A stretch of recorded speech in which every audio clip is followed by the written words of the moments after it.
Good afternoon, and welcome to the Wednesday afternoon conference call with Trusts Unlimited. This is Jim George speaking. I'm the non-attorney spokesman and facilitator for Trusts Unlimited. I'd like to thank all of you for taking the time to listen to this call, particularly those of you that will be listening to the replay over the next 24 to 48 hours. For reasons which I'm sure you will understand, the call is going to be a little different today, based, of course, on what's occurring on the ground in Iraq over the last basically 5 days. So I had a couple of options that I've been going back and forth with. Should we have a normal call? Should I just get into a detailed discussion of what's going on in Iraq, or should I just provide a brief overview? I've decided to dispense with a normal call and just have a brief overview of what's occurred. I've been on conference calls yesterday right into the wee hours of the morning. I have conference calls going on all day. And there's one going on right now that, frankly, I need to be on. I have some contacts in Iraq. As a matter of fact, I was literally on the phone with an American citizen in the U.S. Embassy in real time at the time of the assault on that embassy. So I'm going to rely on the individuals that I've been relying on for years. So let's go ahead and talk a little bit about what all this means for us. There are two essential questions as far as I'm concerned. One, are we going to be at war with Iran, either a direct military conflagration or these little proxy skirmishes? And number two, what effect does this have on the reinstitution of the Iraqi dinar? First, I do not believe that there will be a war with Iran. I think Iran understands that for them to involve themselves in a direct military confrontation with the United States would be a very bad decision, and it would end rather quickly and rather ugly for Iran.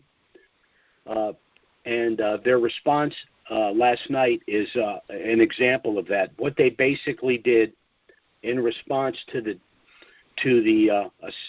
death of their top terrorists globally is basically a fireworks display. So for internal political consumption, they had to say that they responded, but they also know that a response that actually harmed an American citizen or American interests there'd be a tenfold response.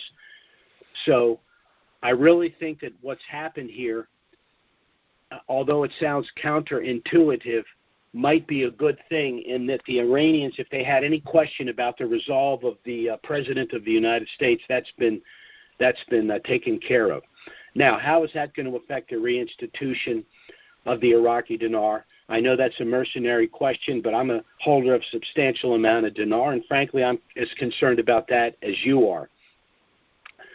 Again, even though it sounds counterintuitive, I think that what's happened has actually been a stabilizing effect in Iraq. Now, what is the situation in Iraq? Well, we know the U.S. forces are going to remain. We know that the troop strength has been increased substantially. We know that faux parliament vote for all foreign troops to be removed did not involve a quorum. It was basically the corrupt Shia that had to save face in some way for their Iranian counterparts.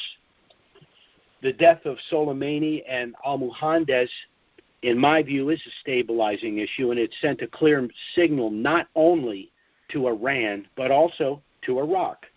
Now, Soleimani has been the figurehead, the person leading all of the terrorist activities outside of Iran, for their proxies for decades. He's gone. He's irreplaceable. But the second death is just as important, although it's not discussed that much. Al-Muhandis. He was Soleimani's number 2 man, but he was the number 1 man in Iraq. And he's the individual that's been intimidating the sympathetic Shia politicians, particularly Mahdi, the sitting prime minister of Iraq. So Iraq has been put on notice. The international community has basically told Iraq that they must sever ties with Iran, and they must get their house in order. The UN has threatened to push Iraq back into Chapter 7.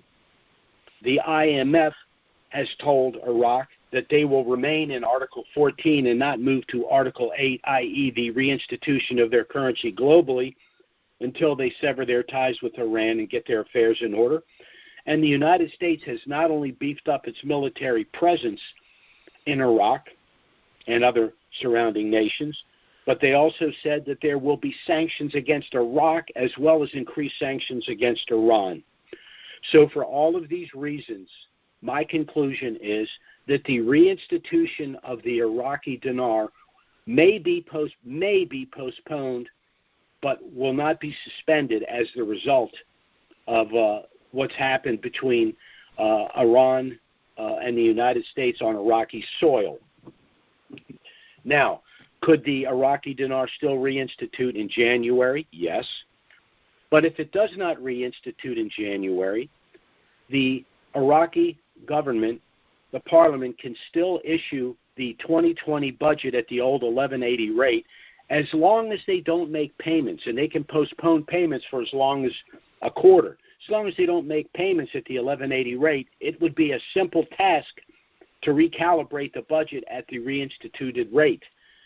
So my only conclusion from all of this is that while it's very disheartening and disturbing what's happened, I cannot conclude anything other than the provocations by Iran are precisely because they see Iraq moving in the direction of resolving their internal issues. The reinstitution of their currency means they no longer need the assistance of Iran, but now they can contract with other nations to get the things done that they need done. And so the Iraqi government needs to make a decision. They're being forced to decide between Iran and basically the rest of the world. So obviously it's not good news what's happened there, but the silver lining in that black cloud once again is that the Iranians have been put on notice, and the Iraqi officials that are sympathetic to Iran have been put on notice through the UN, through the IMF, through the United States, and particularly the U.S. military, which has made it absolutely clear that the Iranians and therefore the sympathetic Iraqis to Iran are not going to win in this effort to postpone and defer Iraq's full reemergence as a sovereign nation with a global currency. That's where we stand right now. For those that would be listening into the replay, I would strongly suggest that you go to our recorded call of December 18th, because in that call you will see that I specifically mentioned Soleimani and his activities. I specifically mentioned the Iraqi officials that are not only corrupt but are sympathetic to Iran. And what the lesson they've now learned is that their sectarianism can no longer take precedence over the national statehood of Iraq. And that call also includes all of the information about the program we've put in place to assist you. So those of you that have not as yet gotten your affairs in order or may not understand what that involves, I strongly suggest you go back and listen to the recorded call of December 18th. In conclusion, I just want to say this. I think that at the end of the day, Iran has been put on notice. I think Iran, although they sound bellicose, has gotten the message. I think that the corrupt Iraqi officials have gotten the notice that the United States is not going to be pushed around by Iran or by any of the nonsense that's going on. And if the CBI is true to its word, they are moving forward with the project to delete the zeros, the release of the lower denoms and coinage that are currently being held by the 8 regional banks, and finally the reinstitution of their currency. So I want to thank all of you for taking the time to listen to this call. We will be back next week. Certainly because of what's happening here on a day-to-day basis, we may require an emergency conference call before next Wednesday. If that's the case, we will get out an emergency email. So if you're on our email list, you'll be made aware of that call. But failing that, we will be back next Wednesday, noon Eastern, 9 a.m. Pacific.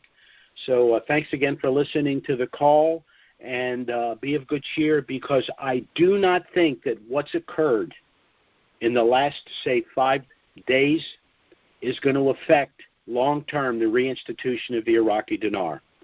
So goodbye and have a great week, everyone. Bye-bye.